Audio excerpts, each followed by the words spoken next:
Hola, un saludo a todos, ¿cómo están? Hoy vamos a estar tratando someramente, vamos a hacer un acercamiento al asunto de los llamados repatriados a Cuba. Y lo vamos a hacer porque a partir del último video que hice respondiendo algunas preguntas, algunos cuestionamientos de 6 militantes del partido, solo me llegó una respuesta para atrás, donde me decía que evidentemente reconocían que había una situación crítica en Cuba en algunos aspectos, pero el hecho de que miles de personas, sobre todo cubanoamericanos, se estuvieran repatriando a Cuba, era un indicador de que algo en Cuba estaba mejorando y fundamentalmente de que en los Estados Unidos las cosas no iban tan bien. Así lo veía este militante del partido, que estos datos se los dieron a él en una reunión del propio partido.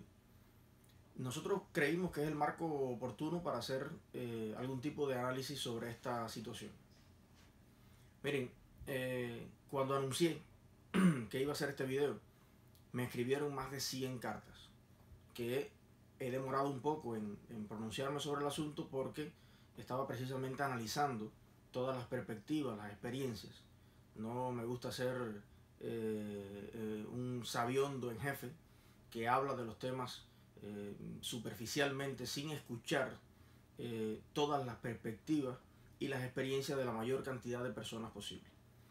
Entonces, dentro de esas comunicaciones, me escribieron, por ejemplo, personas que conocen casos de esos miles de repatriados, que según vi algunas cifras oficiales, rondaba sobre los 15.000 el año pasado. Y que sí, hay un aumento importante en ese número. Había de todo. Hay un por ciento, por ejemplo, incluso de personas que vinieron en los 80, cuando el asunto del Mariel, y que llegaron aquí y prácticamente fueron directo a prisión, por diferentes razones. Nunca se adaptaron verdaderamente ni hicieron una vida en los Estados Unidos. Y al salir de sus condenas acá, pues bueno, iniciaron estos procesos de repatriación, que algunos han sido aceptados y otros no. Eso es un pequeño por ciento realmente.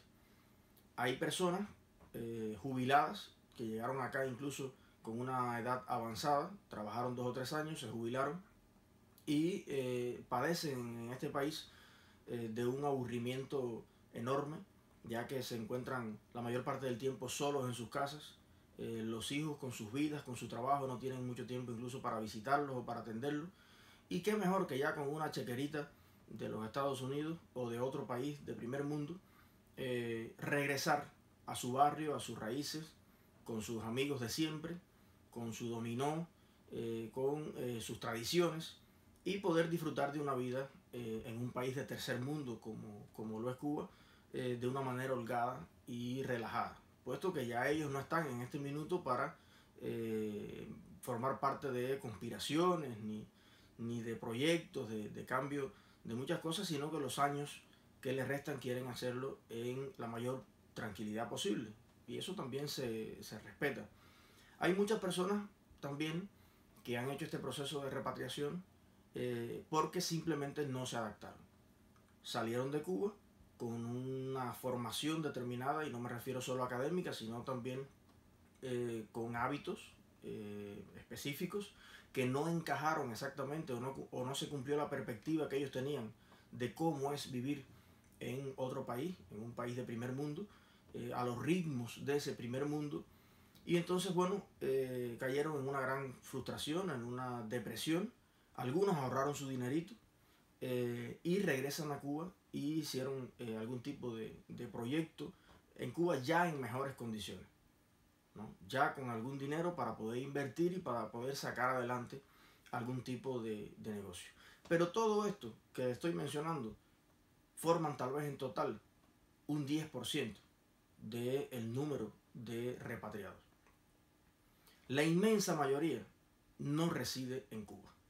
La inmensa mayoría realiza este proceso simplemente porque es la vía que existe, es la vía que está hasta ahora establecida, es la oportunidad de tener mejores posibilidades de intercambiar con la familia, con su barrio, con sus proyectos de largo plazo que tienen que ver con Cuba y con su familia, y no significa que haya en ellos un grado de aprobación a la situación del país, a que exista incluso una ley absurda como esta, sino que es un enfoque pragmático, es un enfoque utilitario para poder cumplir determinados sueños personales que ellos tienen respecto a ellos mismos y a su familia. Esto les permite moverse en Cuba como un cubano más, en algunos aspectos no tener el estigma del cubano americano, y un estigma que se traduce muchas veces en impuestos, en pagos importantes de servicios que pueden ser de salud, que pueden ser de todo tipo, hasta una multa que te cojan en un automóvil si tú eres un residente en el exterior y perdiste los derechos que tenías como cubano, pues todo tienes que pagarlo en CUC, desde que pasas por la aduana hasta todo lo que haces dentro del país. Por otro lado, hay una cuestión muy importante, que es de primer orden, y es la posibilidad de tener propiedad en Cuba. De una casa, una licencia de negocio, de un terreno, de una propiedad en la playa, o sea, de cualquier naturaleza. Y evidentemente hay muchos cubanos que sienten la sensación de que Cuba es su país y nunca ha dejado de serlo. Y a mí me parece que esto es algo que es de celebrar, que la gente, bueno, reside en otro país, pero no ha perdido el vínculo con su patria, con su tierra, y que nadie se lo va a quitar de un día para otro, ni hace falta. Yo creo que eso es lo peor que le puede pasar a una nación, que sus hijos se desarraiguen totalmente de ella, porque ahí sí no hay solución. Ahí sí no hay solución. Mientras haya un grupo de personas, tanto dentro de Cuba como fuera de Cuba, que sientan en su piel, en su carne, en sus actitudes, que sientan la necesidad de mantener un vínculo con su nación, yo creo que siempre habrá el espíritu de mejorarla. Siempre habrá una intención de que esa nación, de que ese país funcione mejor para ellos, para sus hijos, para el futuro. Y eso yo creo que es algo positivo. Se respeta también a la persona que sale de Cuba y por las circunstancias que le sucedieron allí, muchas justificadas, quiero decir que se justifica esa actitud de desprendimiento total, de no querer incluso en otro país vivir cerca de otro cubano. Eso existe, y yo sé que ustedes lo saben. Y hay personas que desprecian lo que ellos le llaman el cubaneo.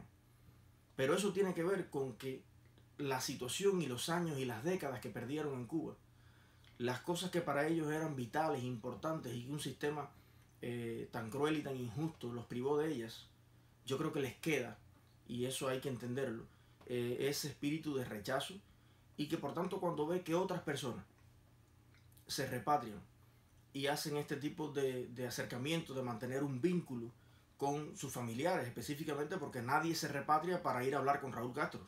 Nadie se repatria para ir a sentarse con el gobierno a conspirar contra los cubanos. Eso no es real, realmente. Entonces, pero entiendo que hay personas que ven mal este asunto desde su perspectiva personal. Pero la invitación que yo quiero hacerles en este video de hoy es precisamente a que la tolerancia que nosotros queremos para poder tener en un futuro un país mejor no pasa solamente porque se caiga el comunismo, porque se caiga el sistema que está, pasa también evidentemente por una unificación nacional, por una comprensión de los cubanos en su diversidad, en sus distintos enfoques, en sus distintas maneras de ver incluso la realidad de hoy. Nada está escrito, nada está escrito. No está garantizado que el aislamiento total, que el desprendimiento total de los cubanos que salen del país respecto a Cuba, a su familia, a su barrio, a su gente, va a traer más rápido un cambio, como tampoco está garantizado que hacer inversiones en Cuba lo vaya a acelerar por su parte. Pero entonces, precisamente como nadie tiene la llave, nadie tiene la absoluta verdad de qué puede contribuir o no puede contribuir a ese gran sueño nacional que tenemos para el futuro, que es una Cuba libre, democrática y próspera. Yo creo que también es válido reconocer que aparte de los sueños nacionales, aparte de los sueños de cambios políticos, también hay sueños personales. hay sueños familiares. Y si usted tiene su madre enferma en Cuba o tiene una avanzada edad, usted no va a esperar a que cambie el sistema político, usted no va a esperar a que se vayan la familia Castro del poder para ayudar a su madre. Eso es pedirle a las personas que vayan en contra de su propia esencia como seres humanos. Y nosotros no queremos, evidentemente, un país de seres humanos indolentes, de seres humanos que no aprecien el valor de la familia, el valor de la ayuda que pueden dar, incluso para que en Cuba puedan ser independientes de ese cordón umbilical del Estado, que es lo que están haciendo muchas personas que se repatrian.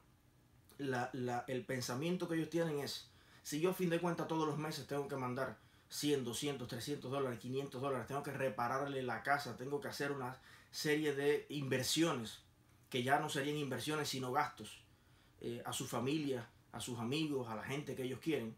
Bueno, qué mejor que entonces ir a Cuba, poder tener el derecho de yo mismo organizar allí un pequeño negocio familiar sustentable, sostenible, que muchas veces no es un gran restaurante, a veces es simplemente dotar a su padre, que es chapistero, de las herramientas para que pueda hacer su trabajo, o arreglar en casa de su mamá 2 cuartos para que pueda alquilarlos, se mantenga activa física y mentalmente y pueda vivir de eso.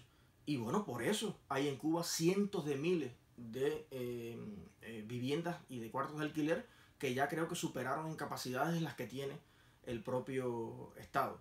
Porque ese es otro país que también está funcionando y está latente, y que no es gracias al gobierno, sino a pesar del gobierno. Entonces yo creo que hay muchas personas que también piensan, y es válido, que esa pequeña contribución que están haciendo al mantener su vínculo con Cuba, al perseverar en su barrio e intentar crear alguna alternativa que dé empleo incluso a los jóvenes de allí, están también de cierta manera construyendo, poniendo un pequeño ladrillo de esa sociedad del futuro. Eso es lo que ellos sienten, y yo creo que es válida también esa perspectiva. Yo creo que lo importante es que cada quien, y así lo veo en la política y lo veo en la vida personal, lo importante es que cada quien haga lo que su corazón le dicta hacer. Reconozco y respeto a la persona que tiene una perspectiva distinta y que actúa de otra manera. Que dice: yo no mando 1 kilo a Cuba, yo no le voy a pedir al gobierno cubano ningún documento, yo no le voy a rogar, como algunos dicen, que me dé un derecho que siempre debí tener. Bueno, eso es válido, está bien. Pero si hay otra persona que desde un enfoque pragmático dice: bueno, yo voy a aprovechar cualquier brecha, cualquier legislación que esté a mi favor y que me permita regresar a Cuba y poder tener determinadas circunstancias que van a tributar a un mejor desarrollo de mi familia, a un mejor desarrollo de un futuro para los míos, yo creo que eso también es válido. Y me parece entonces que lo que debemos hacer los cubanos es dejar de juzgarnos todo el tiempo unos a otros y tratar de buscar lo que queremos en común. Tanto los que se han repatriado como los que no pueden en este minuto regresar a Cuba por diferentes razones. Yo creo que lo que tenemos es que buscar qué es lo que tenemos en común todos y cómo podemos aprovechar la potencialidad de cada cual, de lo que cada cual está aportando, de lo que cada cual está haciendo, para que Cuba pueda funcionar como debiera, como queremos que todos que funcione. Está claro que esa ley de repatriación es una ofensa a los derechos de los cubanos. Eso no lo vamos a solapar de ninguna manera. Los cubanos nunca debieron perder sus derechos como cubanos, su nacionalidad. Eso es un absurdo por donde quiera que usted lo mire. Y nuestra propuesta política es inmediatamente eliminar ese tipo de restricciones, ese tipo de sanciones injustas, y dotar a los cubanos donde quiera que vivan de todos sus derechos, incluso el derecho fundamental a elegir, a votar, a participar de la construcción cívica y política de su país, como lo hacen la inmensa mayoría de las democracias desarrolladas del mundo. Pero mientras eso no exista, y ese mientras es muy importante, es respetable que cada quien asuma cómo es que va a pasar este tiempo. Si lo va a hacer en un vínculo estrecho con Cuba, con su barrio, con su familia, si va a sentar bases allí, que les comento que además los cubanos están viendo que esa posibilidad no la están explotando solo los nacionales, que yo creo que son los primeros que debieran hacerlo. En Cuba están adquiriendo propiedades personas de varios países de Latinoamérica, que están casados con cubanas, que están allí poniendo su semilla. Europeos, empresarios de muchos países del mundo. Entonces, y están comprando las mansiones en El Vedado, en otros barrios de Cuba, las están reparando, las están poniendo, que son villas muy hermosas, y están comprando a Cuba a pedacitos, y el gobierno cubano lo está permitiendo. Entonces, ¿por qué cuestionar el derecho de que los cubanos, los hijos de nuestra patria, las personas nacidas en nuestra tierra, por qué cuestionarle que también quieran formalizar ese arraigo con Cuba, y aunque trabajen, aunque vivan, aunque residan en otras naciones, por el momento puedan también ir desarrollando un proyecto que en un futuro puede tener, ya tienen al menos la base y están mejor posicionados para ayudar al desarrollo económico, social de nuestro país a través precisamente de su contribución en el campo de la economía, de los servicios, creando valores, creando empleo. Y yo creo que eso tiene mucho de positivo. Entonces, esto es todo por hoy, pero deseo por supuesto escuchar todas sus opiniones. No tenemos que estar siempre de acuerdo, es solo un pequeño acercamiento al tema, y seguiremos tratando de buscar y de reconciliar y de unir, y sobre todo, como les decía al principio, de encontrar ese camino común que tenemos todos los cubanos para lograr vivir en un país mejor. Un abrazo a todos.